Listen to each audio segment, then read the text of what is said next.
오늘 저는 여러분과 함께 하나님이 기뻐하시는 거룩한 산 제물이라는 제목으로 은혜를 나누고자 합니다. 오늘 본문은 아주 중요한 한 단어로 시작하고 있습니다. 그러므로 라는 단어로 시작하고 있죠. 여러분이 아시는 것처럼 그러므로 라는 말은 앞에 있는 내용과 뒤에 있는 내용을 연결해주는 접속 부사입니다. 그렇다면 로마서 12장 1절 앞에는 어떤 말씀이 나와 있었습니까? 로마서 1장부터 11장까지 보면 우리 인간은 모두 죄인이다. 그래서 우리 인간은 스스로 의롭게 할 수 없다. 율법을 지킴으로도 선을 행함으로도 종교적 열심으로도 하나님 앞에서 의롭다 하심을 받을 수가 없다. 우리는 전혀 자격이 없다. 그럼에도 하나님께서는 우리 이방인까지도 전적인 은혜를 베풀어 주셔서 구원해 주시고 자기 백성으로 삼아 주셨다는 내용이 나와 있습니다. 그리고 나서 이제 12장에 그러므로 라고 말씀하고 있는 것입니다.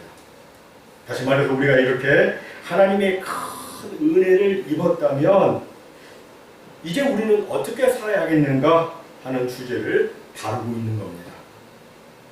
여러분, 우리가 하나님의 은혜로 의롭다함을 입었으면 도대체 우리는 어떻게 살아야 됩니까?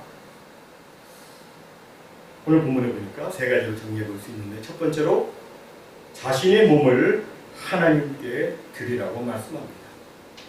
1절입니다. 그러므로 형제들아, 내가 하나님의 모든 자비하심으로 너희를 권하노니 너희 몸을 하나님이 기뻐하시는 거룩한 산 제물로 드리라. 이는 너희가 드릴 영적 예배니라. 여기서 우리가 주목해야 될 말씀이 있습니다. 그것은 바로 하나님의 모든 자비하심으로 너희를 권한다는 말씀입니다. 여기서 바울은 하나님께 잘 보이기 위해서 너희 몸을 드리라라고 하지 않았습니다. 또 구원받고 싶으면 내 몸을 하나님께 드리라라고도 하지 않았습니다. 바울은 여기서 이미 하나님의 자비로 구원을 받았으니 그러므로 너희 자신을 하나님께 드리라라고 권면하고 있습니다. 이것은 매우 중요합니다. 왜냐하면 우리가 하나님께 자신을 드리는 것은 구원을 얻기 위한 대가가 아니라 이미 받은 구원에 대한 감사의 응답이기 때문입니다. 우리는 무엇인가를 하나님께 드려서 하나님의 사랑을 얻는 것이 아니라 이미 받은 하나님의 사랑 때문에 우리 자신을 하나님께 드리는 것입니다. 그렇다면 무엇을 드리라고 말씀하고 있습니까? 너희 몸을 이라고 말씀합니다. 너희 몸을 드리라. 여기서 몸은 단순히 우리의 이 바디 육체만을 뜻하는 것이 아닙니다. 여기서 몸은 우리의 몸으로 살아가는 우리의 삶 전체를 의미하고 있습니다. 나의 눈과 귀와 입과 손과 발뿐만 아니라 나의 시간과 재능과 물질과 직업과 가정과 인간관계와 매일의 우리의 삶 전체를 하나님께 드리라는 것입니다. 하나님께 산 제물로 드려서 하나님을 예배하라는 것입니다. 여러분, 예배는 주일 1시간 예배 드림으로 끝나는 것이 아닙니다. 교회에서 드리는 예배뿐 아니라 내가 직장에서 보내는 시간과 가정에서 가족을 섬기는 시간과 또한 사람을 만나고 대화하는 모든 시간이 하나님께 드려지도록 해야 거룩한 산 제물이 된다는 것입니다. 고린도전서 6장 19절 20절은 말씀합니다. 너희 몸은 너희가 하나님께로부터 받은 바 너희 가운데 계신 성령의 전인 줄을 알지 못하느냐. 너희는 너희 자신의 것이 아니라 값으로 산 것이 되었으니 그런즉 너희 몸으로 하나님께 영광을 돌리라.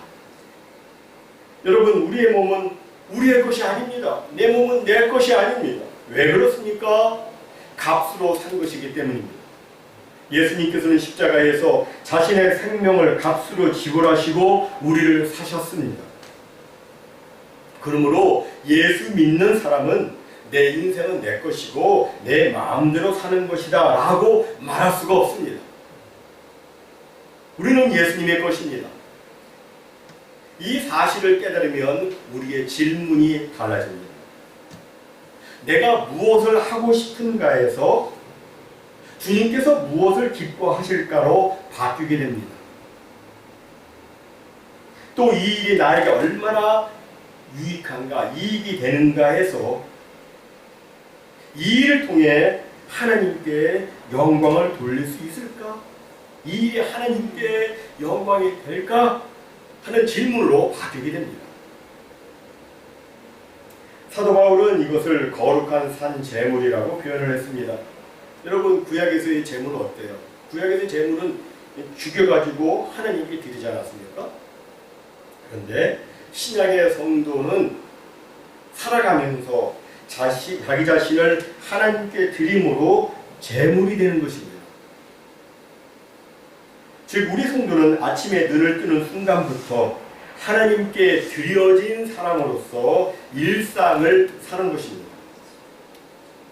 직장과 가정에서 우리는 하나님께 드려진 사람으로 일하고 우리의 입은 낙심한 사람을 위로하고 복음을 전하고 감사와 찬송을 드리는 데 사용하며 우리의 손과 발도 하나님께 드려져서 어려운 사람들을 돕고 가족을 섬기며 선한 일을 행하는 일에 사용되어야 하는 것입니다. 이것이 바로 우리 몸을 거룩한 산 제물로 드리는 것입니다. 다음 둘째로, 우리가 하나님의 은혜로 의롭다함을 받았다면 우리는 이 세대를 본받지 말고 마음을 새롭게 해야 합니다. 2절 상반절입니다. 너희는 이 세대를 본받지 말고 오직 마음을 새롭게 함으로 변화를 받아. 우리가 하나님께 우리 자신을 드리는 삶을 살려면 마음의 변화가 필요합니다. 왜냐하면 우리의 행동은 우리 마음의 생각과 가치관에 영향을 받기 때문입니다. 사람은 돈이 가장 중요하다고 생각하면 돈을 따라갑니다. 성공이 가장 중요하다고 생각하면 성공을 따라갑니다. 사람들의 인정이 중요하다고 생각하면 사람들의 눈치를 보며 살아갑니다. 쾌락이 중요하면 쾌락을 따라갑니다. 세상은 우리에게 끊임없이 말합니다. 남보다 많이 가져야 행복하다. 성공하려면 조금쯤은 세상과 타협해도 된다. 사람들이 알아주지 않으면 아무 의미가 없다. 네 인생은 네 것이니 네가 원하는 대로 살아라. 끊임없이 세상은 우리에게 말합니다. 그러나 성경은 우리에게 말씀합니다. 너희는 이 세대를 본받지 말라. 여기서 이 세대는 우리가 살아가는 이 시대를 말하는 것이 아니라 하나님을 떠난 세상의 가치관과 사고 방식을 의미합니다. 다시 말해서 세상 속에서 살지만 세상의 가치관이 우리의 주인이 되게 하지 말라는 것이 오늘 본문의 요지입니다. 우리는 세상을 떠나서 살 수가 없습니다. 그러나 세상이 우리 안으로 들어와 우리의 생각과 가치관을 지배하게 해서는 안 됩니다. 그러면 어떻게 됩니까? 바울은 말합니다. 오직 마음을 새롭게 함으로 변화를 받으라. 그리스도인의 변화는 단순한 자기 개발이 아닙니다.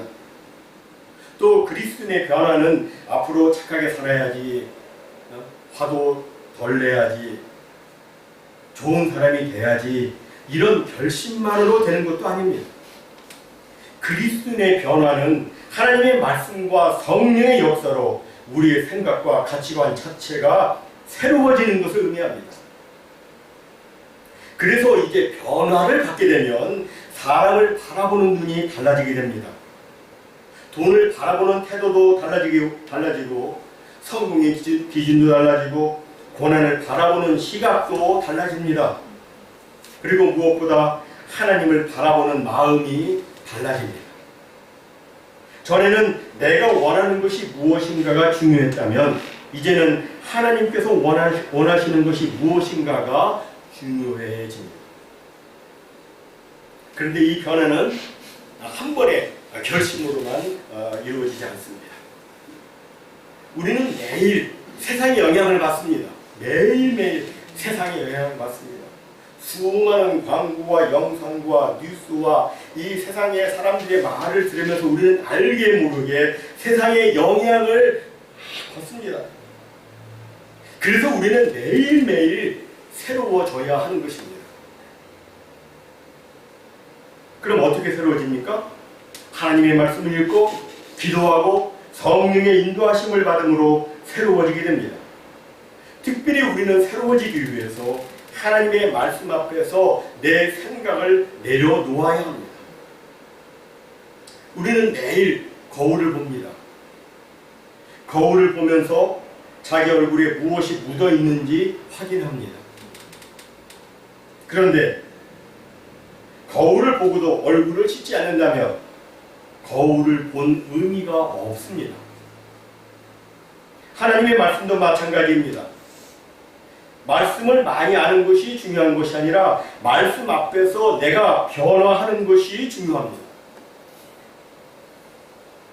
성경을 읽고도 자기 마음에 안 든다고 다른 사람을 계속 미워하고, 성경을 읽고도 다른 사람에 대해서 좋지 않은 뒷담화를 계속해서 하고, 성경을 읽고도 탐욕과 교만을 그대로 붙들고 있다면 그것은 말씀이 삶의 변화로 이어지지 않은 것입니다.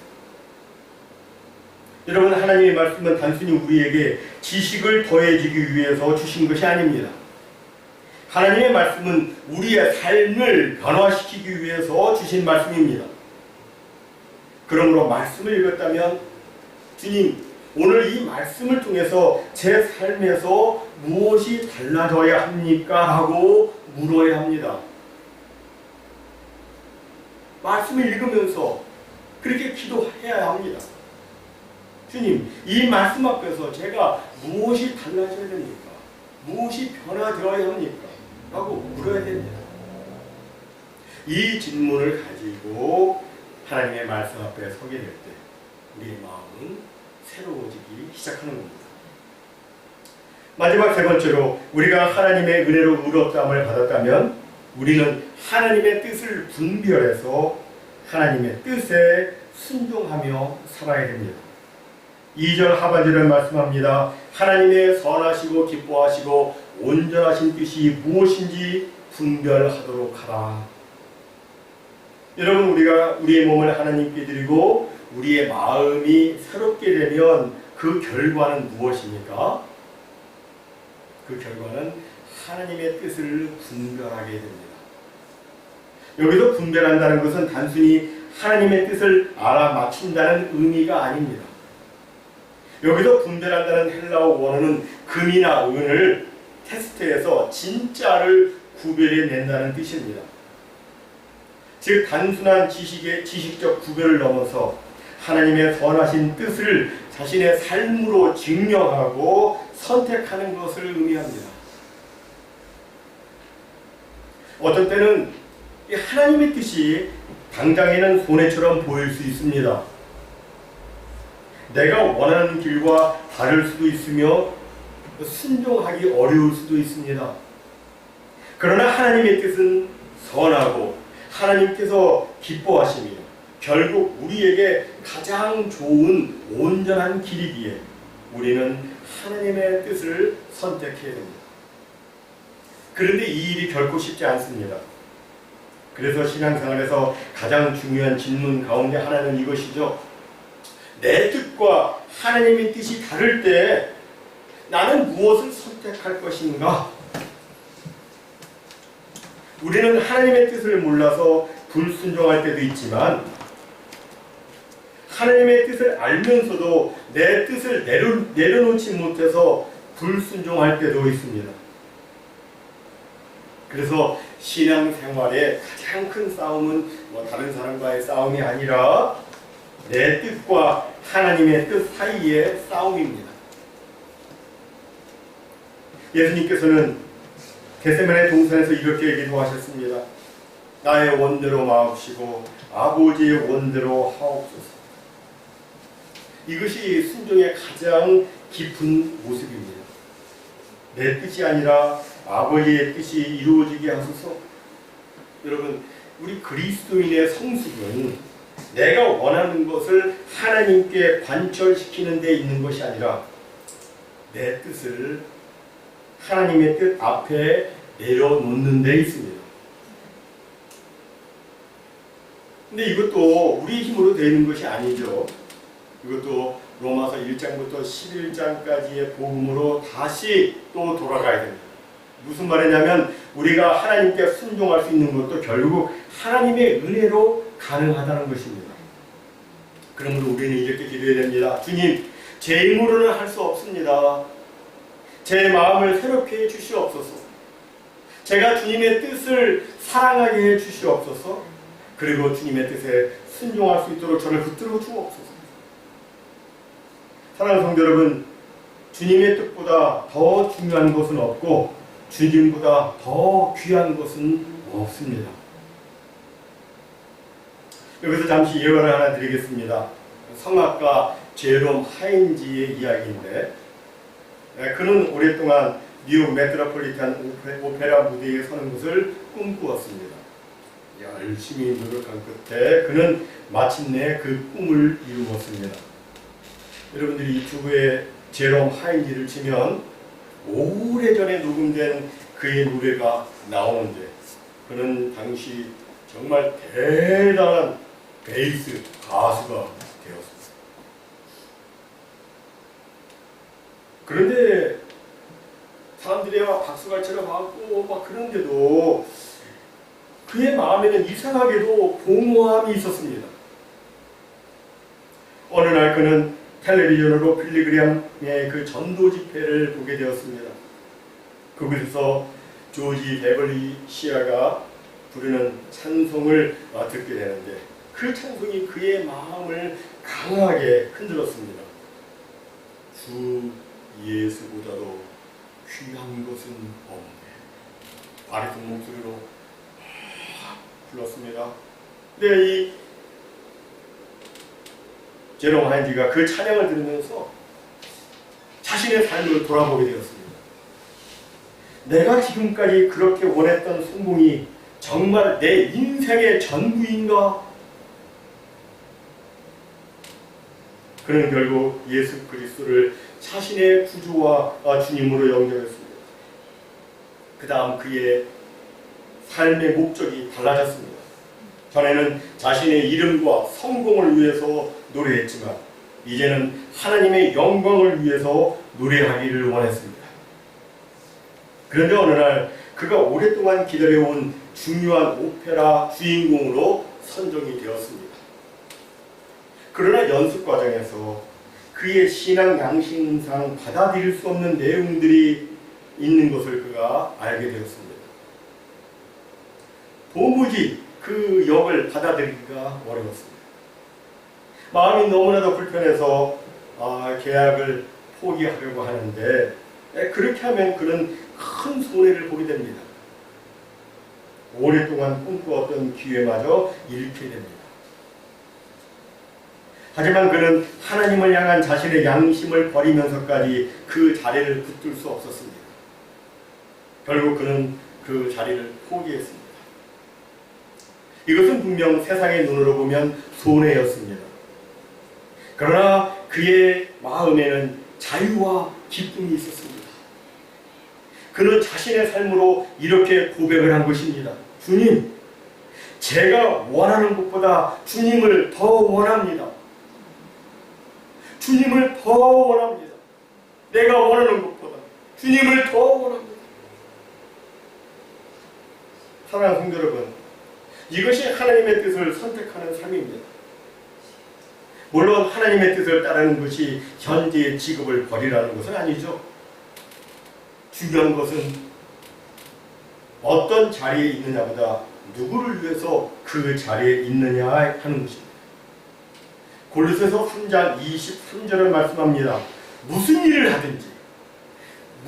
일을 하든지 마음을 다하여 주께 하듯 하고 사람에게 하듯 하지 말라.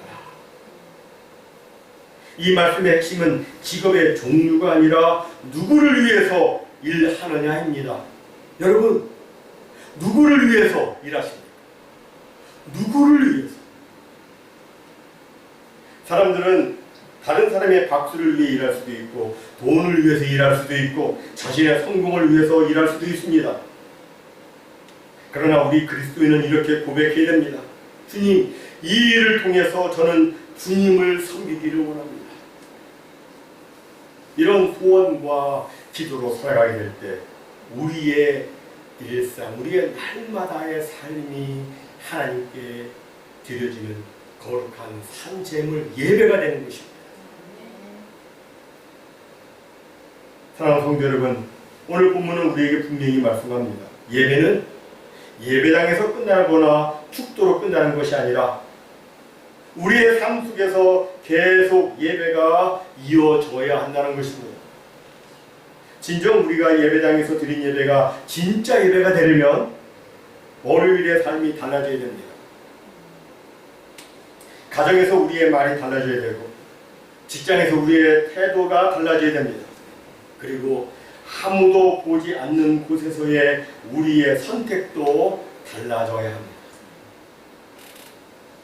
우리의 몸은 하나님께 드려진 거룩한 산 제물입니다. 우리의 몸은 하나님께 드려진 거룩한 산 제물입니다. 모쪼록 우리 예배가 예배당 안에서 끝나지 않기를 바랍니다. 오늘 드린 예배가 가정으로 이어지고, 직장으로 이어지고, 사업장으로 이어지고, 우리의 모든 일상으로 이어지기를 바랍니다. 그래서 우리가 어디에 있든지 사람들이 우리의 삶을 바라보면서 저 사람에게는 예수 그리스도가 보인다 라고 고백하며 하나님께 영광 올려드리게 되는 이 귀한 역사가 우리의 삶 가운데 풍성히 나타나기를 예수님의 이름으로 간절히 축원합니다. 아멘.